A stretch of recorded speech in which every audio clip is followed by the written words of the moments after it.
আধপোড়া কয়েকশো আধার কার্ড উদ্ধার বনগাঁয়। বনগাঁ আদালত চত্বরে সাহেব পুকুরের পাড় থেকে ওই কার্ডগুলি উদ্ধার করে বনগাঁ থানার পুলিশ। অঞ্জলি সিল্ক এখন আমাদের দুটি শোরুম হাবড়া ও বনগাঁতে। চৈত্র সেল উপলক্ষে দুটি শোরুমেই কেনাকাটার উপর রয়েছে 5 to 50% ডিসকাউন্ট। ফোন 7044447885। আধপোড়া কয়েকশো আধার কার্ড উদ্ধার ঘিরে চাঞ্চল্য ছড়ালো বনগাঁয়। শুক্রবার দুপুরে বনগাঁ আদালত চত্বরে সাহেব পুকুর পাড় থেকে সেগুলি উদ্ধার হয়। কে বা কারা সেগুলি পুড়িয়ে দিল তা নিয়ে শুরু হয়েছে রাজনৈতিক জল্পনা। এই ঘটনায় একে অপরের দিকে দায় চাপিয়েছে তৃণমূল ও বিজেপি। পুলিশ সূত্রে জানা গিয়েছে আধপোড়া আধার কার্ডগুলি উদ্ধার করা হয়েছে। ঘটনা তদন্ত শুরু করেছে বনগাঁ থানার পুলিশ। জানা গিয়েছে শুক্রবার বনগাঁ সাহেব পুকুর পাড়ে আধপোড়া আধার কার্ডগুলি পড়ে থাকতে দেখেন স্থানীয়রা। খবর দেওয়া হয় থানায়।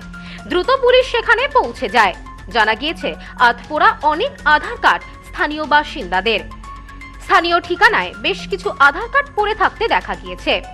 গাছের পাতা ও জঞ্জালের সাথে মিশিয়ে স্তূপ আকারে রাখা ছিল সেগুলি। স্থানীয়দের অনুমান নির্জন জায়গা হওয়ায় কেউ বা কারা সেগুলি এখানে ফেলে পুড়িয়ে দিয়েছে। বিষয়টি নিয়ে রাজনৈতিক চর্চা শুরু হয়েছে।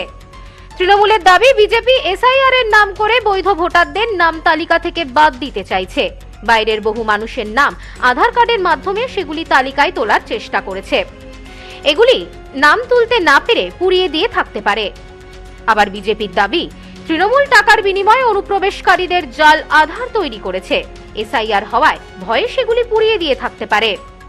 সোমনাথ মজুমদারের সাথে সব্যসাচী ভট্টাচার্যের রিপোর্ট, নিউজ স্নোম্যান্সল্যান্ড, বনগাঁ।